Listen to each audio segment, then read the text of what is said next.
안녕하세요.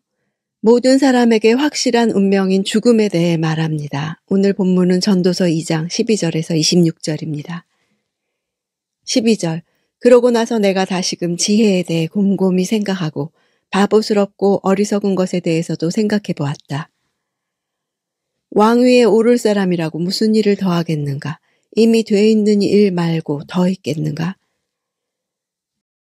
전도자는 이제 쾌락이라는 주제를 바꿔서 지혜와 바보스러움과 어리석음이라는 주제로 돌아섭니다. 바보스러움은 앞에서 미친 짓이라 번역된 단어입니다. 지혜는 왕에게 더할 나위 없이 필요한 것입니다. 그는 지혜가 바보스럽고 어리석은 것보다 훨씬 뛰어난 것으로 보았으나 반전이 시작됩니다. 장래의 왕도 전도자가 직면했던 것과 똑같은 문제에 직면할 수밖에 없을 것입니다. 자연 만물이 무의미한 순환을 계속 반복하는 것과 마찬가지로 자신의 뒤를 이을 왕들의 활동 역시 결코 새롭거나 의미 있는 것이 되지 못합니다. 14절. 지혜로운 사람은 그 머리에 눈이 있고 어리석은 사람은 어둠 속에서 헤맨다. 그러나 결국 내가 깨닫게 된 것은 이들 모두가 똑같은 운명이라는 것이다. 지혜자는 자신의 현 상황과 미래를 내다볼 수 있는 능력을 가지고 있습니다. 어리석은 사람은 자신이 처한 상황이나 미래에 대한 안목이나 분별 없이 맹목적으로 살아가는 모습을 나타냅니다.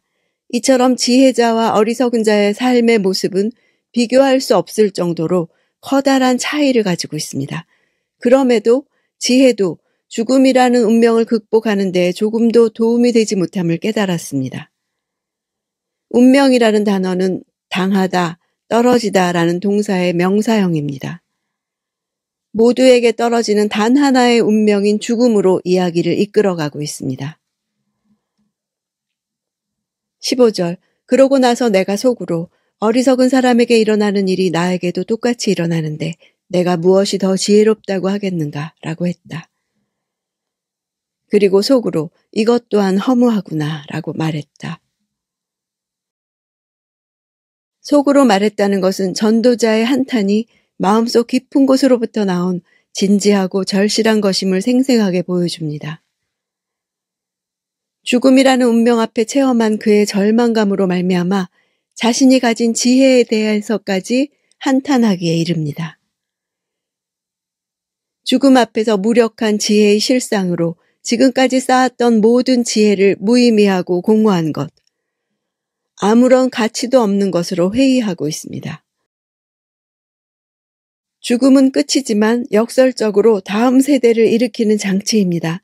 그러나 새로운 세대에 의해서도 새로움은 일어나지 않습니다. 16절. 지혜로운 사람도 어리석은 사람과 마찬가지로 영원히 기억되지 않는다. 이들 모두 다 미래에는 잊혀지고 만다. 지혜로운 사람이 어떻게 죽는가? 어리석은 사람이 죽는 것과 같다. 지혜자가 어리석은 자보다 더 낫다는 생각이 끝나자마자 그를 좌절케 하는 것은 그 역시 모든 사람의 기억에서 사라질 것이라는 사실입니다. 지혜자가 되든지 어리석은 자가 되든지 모든 인생의 결말이 동일함을 알게 된 것입니다. 자기 이름이 기억되는 것은 모든 세대, 모든 사람들의 공통적인 욕망이라 할 수 있습니다. 죽음의 불가피성은 지혜자와 어리석은 사람 모두에게 동일합니다. 기억되지 않는다는 것은 지혜자나 어리석은 자 모두의 삶이 결코 의미 있는 것이 되지 못한다는 것을 말해줍니다. 17절. 그래서 나는 사는 것이 싫어졌다. 해 아래 이루어진 모든 일이 내게는 괴로움이었기 때문이다. 그 모든 것이 허무하고 뜬구름 잡는 일이었다. 지금까지 그가 추구한 것에서부터 비극적인 결론을 이끌어냅니다. 자신이 깨달은 인생의 허무함으로 인해 아예 생명 그 자체를 극도로 혐오하기에 이르렀습니다. 18절. 나는 내가 해 아래에서 그토록 노력해서 얻은 모든 것이 싫었다. 나도 내 뒤를 이을 사람에게 이것들을 남겨주어야 하기 때문이다. 인생에 대한 증오 다음에 수고에 대한 증오가 뒤따릅니다. 죽음으로 인해 지혜에서 의미를 찾지 못하듯이 궁극적으로 죽음이라는 것은 수고를 무의미하게 하기 때문입니다. 전도자는 자신이 그토록 노력한 업적을 아무런 노력도 하지 않은 자가 물려받게 되는 것과 후계자가 그의 업적을 유지하고 발전시킬 것이라는 보장이 없는 것과 아무리 위대한 업적을 쌓아놓았다 할지라도 그것을 쌓은 당사자가 그것을 영원히 누릴 수 없다는 점을 말하며 실망감을 감출 수 없습니다. 19절. 그런데 그가 지혜로울지 어리석을지 누가 알겠는가? 어쨌든 내가 그토록 노력해서 얻은 모든 것, 내가 해 아래에서 지혜를 쏟아부은 모든 것을 그가 다스릴 것이다. 이것 또한 허무하다. 자신이 죽은 이후 뒤를 이을 자에 대해 실제적으로 어떠한 영향력도 발휘할 수 없는 한계 상황을 표출합니다. 죽음 앞에서 인생의 모든 수고와 업적과 지혜나 능력이 얼마나 허무한 것인지를 부각시킵니다. 자신이 행한 모든 수고의 결과들이 자신의 통제로부터 완전히 벗어나 어떻게 될지 알 수 없다고 고백합니다.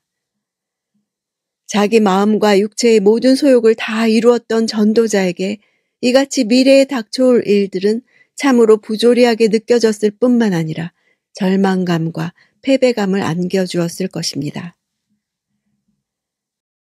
21절. 이는 자기 지혜와 지식과 공정함으로 수고해서 얻은 것을 그렇게 수고하지 않은 다른 사람에게 넘겨주어야 하기 때문이다. 이것 또한 허무한 것이요 큰 악이다. 엉뚱한 사람이 전임자의 수고의 이익을 누려야 하는 것 역시 불공평합니다. 지혜와 지식과 기술은 인간이 행할 수 있는 노력의 최고의 경지를 표현한 것입니다.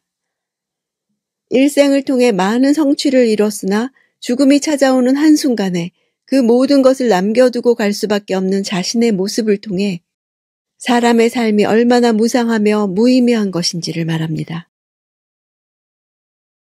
24절. 먹고 마시고 하는 일이 잘 되는 것보다 사람에게 더 좋은 것이 무엇이겠는가? 그런데 내가 보니 이것 또한 하나님의 손에 달려있다. 먹고 마시는 것은 인간의 모든 행위를 포괄합니다.